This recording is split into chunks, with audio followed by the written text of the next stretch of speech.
The night was quiet on Bradley Street. The city of Lake Charles, Louisiana was settling into the stillness of early morning. But inside apartment B at 709 Bradley Street, something terrible had already happened. At first, there was nothing but silence. Then a neighbor noticed something unusual. The door to apartment B was left slightly open. That wasn't normal for this neighborhood. People were careful. They locked their doors, they minded their own business. But something didn't feel right. A few doors down, a resident stepped outside for an early cigarette. They glanced toward the apartment and felt an uneasy sensation. Hours had passed, and the door remained ajar. The blinds were drawn. No movement, no sound. Just an empty, eerie stillness. That's when they made the call that would change everything. Lake Charles police arrived within minutes. The responding officers stepped cautiously toward apartment B. One knocked firmly on the doorframe, announcing their presence. No answer. Inside, the apartment was dark, the air thick with something unsettling. The officers took a step forward and called out again. Then they saw it. Two lifeless bodies, a man and a woman. Blood pooled beneath them, the room frozen in the aftermath of something violent and irreversible. The officers radioed for backup, the crime scene tape went up, and the investigation began. But as detectives worked through the details, one revelation stood out above all else. Both suspects were men who once held a deep connection to the woman now lying motionless on the floor. Before that August morning, before the crime tape and flashing lights, before the arrests that made headlines, there were two lives, two stories, two people who should have had so much more time. Who was Courtney Grogan? Courtney Grogan was 39 years old. A mother of two, she was devoted to her children, working hard to provide them with the best life possible. Friends say she had a warm presence, someone who could walk into a room and instantly make people feel welcome. Her journey hadn't been easy. She had loved, she had struggled, and like so many single mothers, she had navigated complicated relationships while trying to put her children first. But no matter what, those who knew her say one thing remained true. Courtney was resilient. She kept going. She had shared her life with two men at different points. Both had fathered a child with her. And in the end, both would be accused of taking her life. Who was Cyril Mitchell Jr.? At 40 years old, Cyril Mitchell Jr. was known as a loving father and friend. He had a way of making people feel seen, of turning casual conversations into deep discussions. He was the kind of person who checked in on people, who made sure his loved ones were okay. Cyril was in the wrong place at the wrong time. But for those who knew him, it wasn't just bad luck. It was something more devastating. His presence in that apartment that night remains one of the most painful details for those who loved him.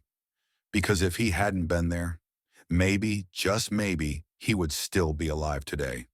The investigation didn't take long to point in one direction. Both men had a connection to Courtney. Both had history with her, and both had been in her life in ways that would soon take center stage in the case against them. Sheltron Terrell Tucker, 38. Arrested in Port Arthur, Texas at 6 a.m. on August 29th, Sheltron Tucker was no stranger to Courtney. He was the father of one of her children. But beyond that, there was a history, a complicated relationship filled with ups and downs that authorities would soon scrutinize in detail. Tucker now faced charges of first-degree murder and home invasion. His bond, $2.1 million. Desmond Duriel Brown, 39. Just 15 minutes later, in Welsh, Louisiana, authorities arrested Desmond Brown. Like Tucker, he was also the father of one of Courtney's children.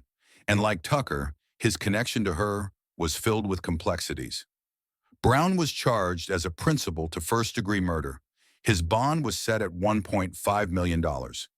Two men, once bonded to Courtney through life, now accused of playing a role in her death. To understand how a young mother and a beloved friend lost their lives, we must first understand who they were. Courtney Grogan, 39, was a mother before anything else. She worked hard, doing whatever she could to provide for her children, and despite life's struggles, she kept going. For those who knew her, Courtney was resilient, determined, and full of life. She had two children, each fathered by different men. Those relationships, once filled with hope and promise, had over time become complicated. Custody battles, personal disputes, and deep-seated tensions had begun to define them. But Courtney wasn't alone.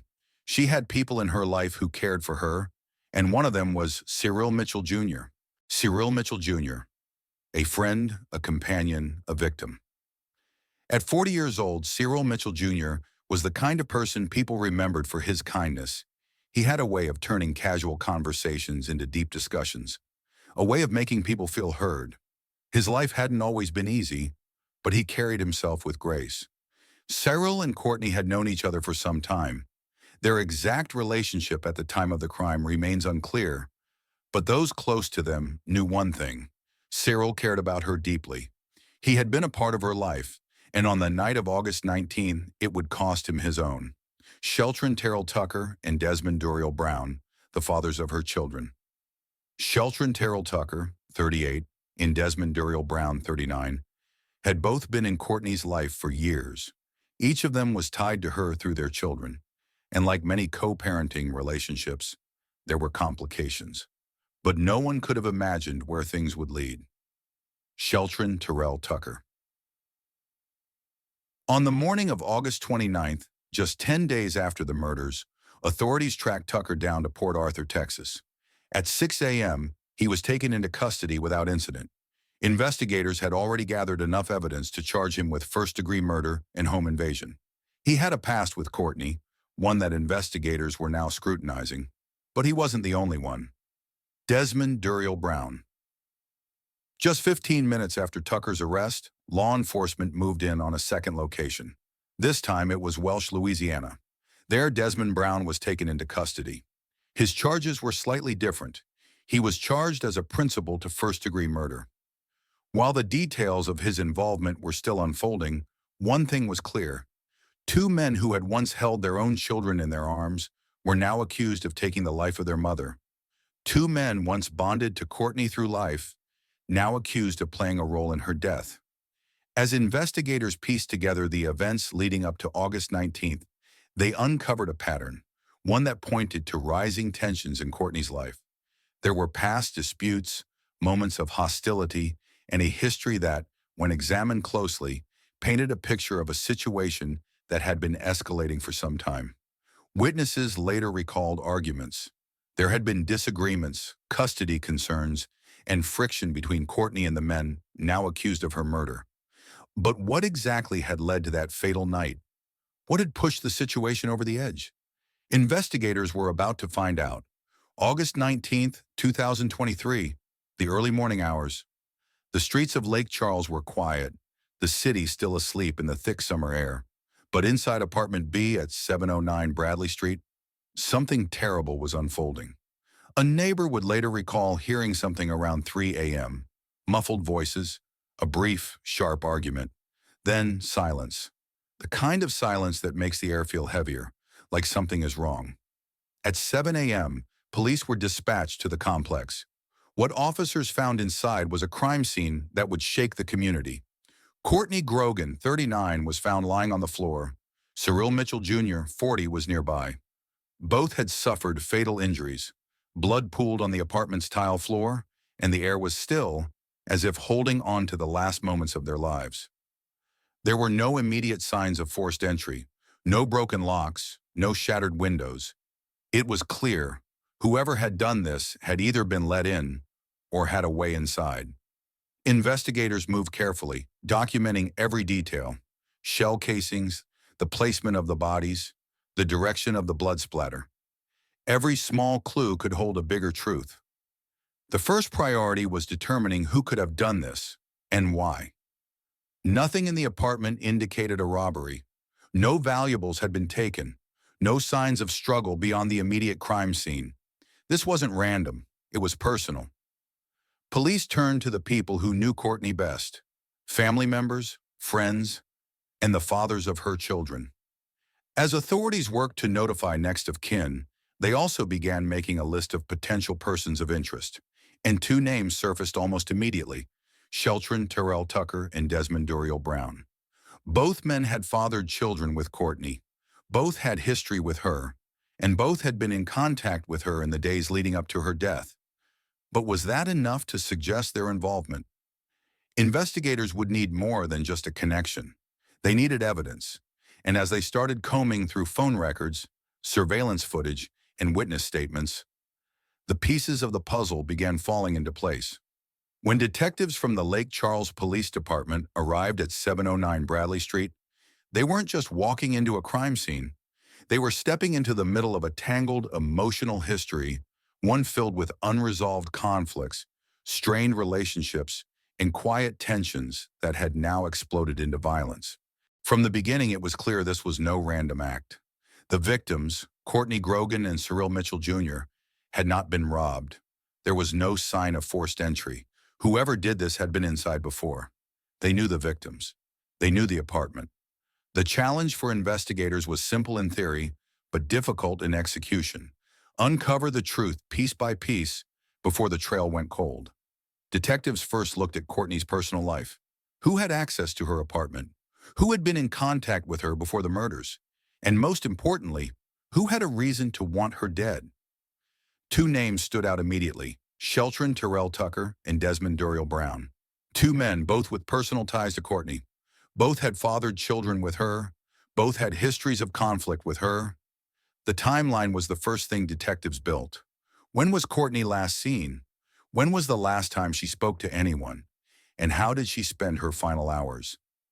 Phone records revealed Courtney had been in contact with both men on the night of August 18th, leading into the early hours of August 19th.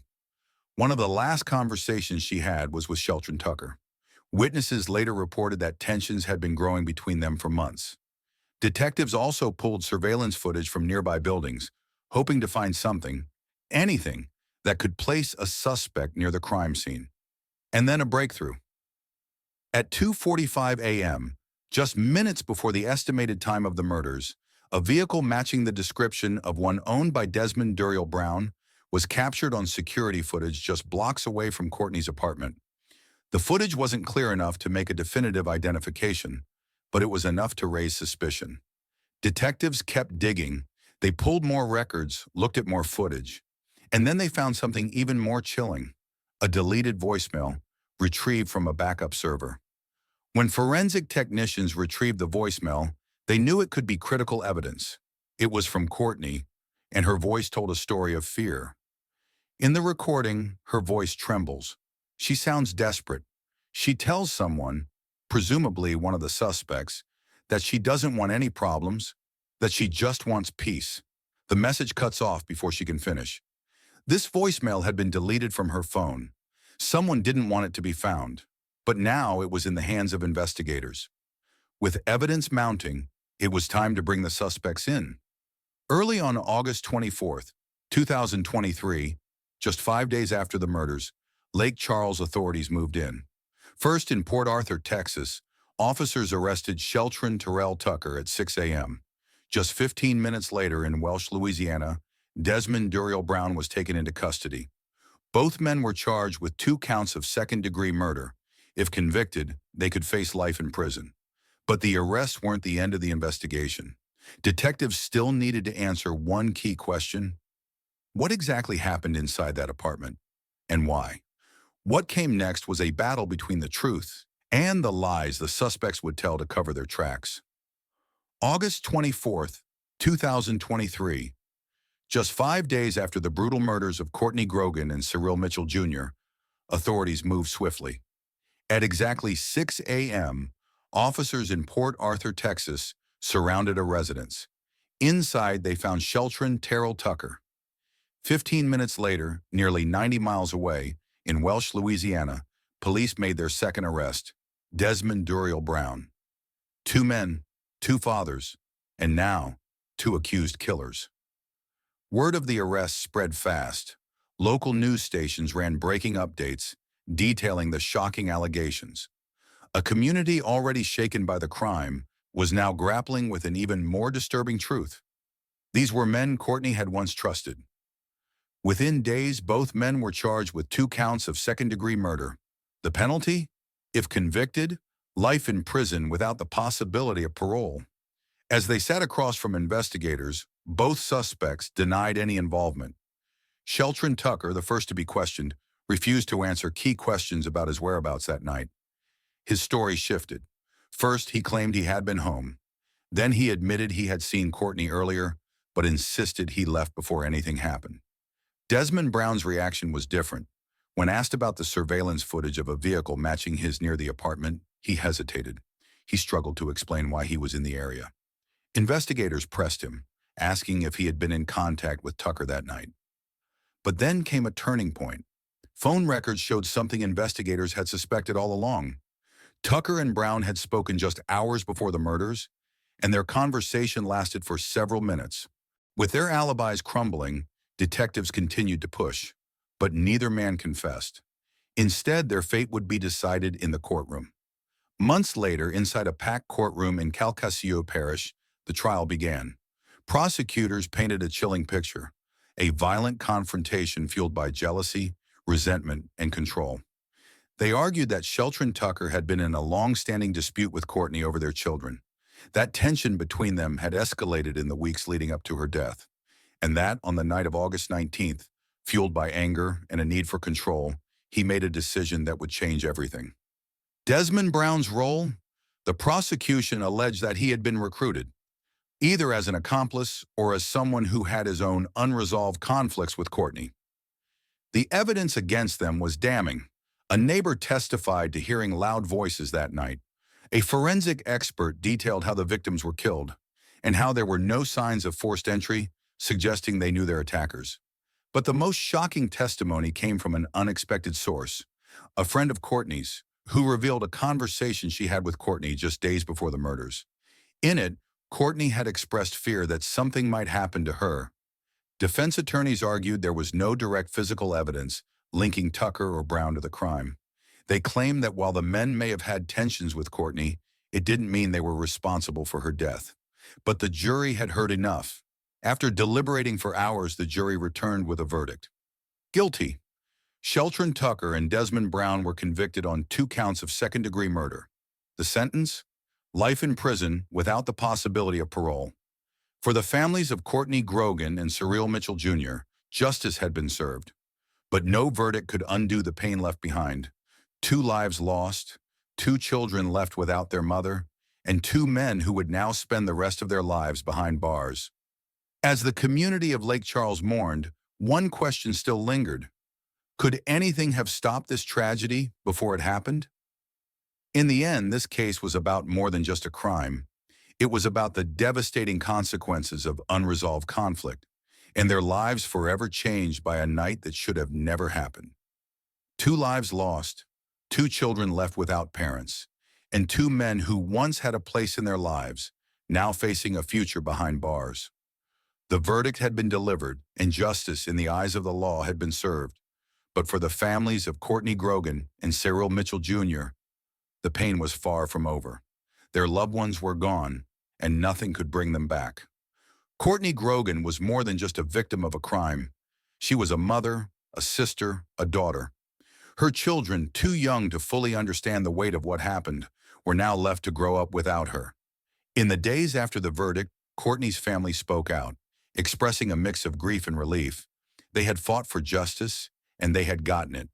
But the reality of loss was permanent. Her mother described the heartbreak of knowing her grandchildren would never get to hear their mother's voice again. For Cyril Mitchell Jr.'s family, the pain was just as deep. He had been in the wrong place at the wrong time, caught in the middle of a conflict that had nothing to do with him.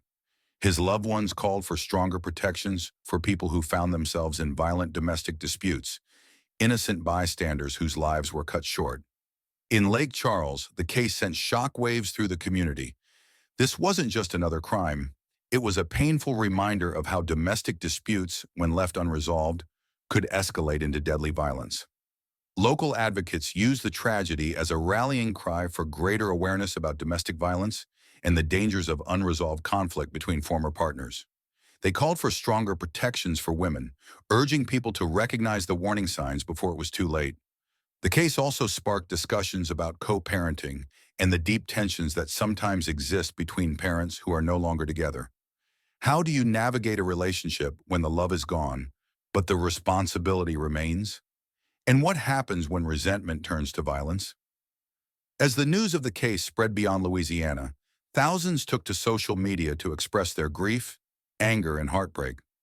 Some criticized the justice system, questioning how warning signs were missed. Others focused on the victims, ensuring their names were not forgotten. But one message was clear across every platform. Courtney Grogan and Cyril Mitchell Jr. should still be alive. With every case like this, one question remains. Could it have been prevented? Were there warning signs that went unnoticed? Could intervention have saved Courtney and Cyril before it was too late? Experts say that cases like this don't just happen overnight. They are built on months, sometimes years of conflict, resentment, and unresolved tensions. Sometimes people see the signs, but they don't act. And when they finally do, it's already too late. Courtney Grogan and Cyril Mitchell Jr. didn't deserve what happened to them. Their story serves as a tragic reminder of what can happen when anger and jealousy go unchecked. But perhaps, through their story, someone else's life can be saved. Perhaps, somewhere, a person watching this right now will recognize the warning signs and take action before it's too late. May they rest in peace. Their story is heartbreaking, their loss is immeasurable, and the questions surrounding this case continue to stir emotions. Did justice truly prevail? Should more have been done to prevent this tragedy? We want to hear your thoughts. Do you believe the legal system failed Courtney Grogan and Cyril Mitchell Jr.? Were the warning signs ignored for too long? Join the conversation in the comments below. And if you found this story compelling, help us continue sharing these important cases by liking this video and subscribing to our channel. We bring you in-depth true crime investigations because the truth deserves to be told. Thank you for watching. Until next time, stay safe and stay aware.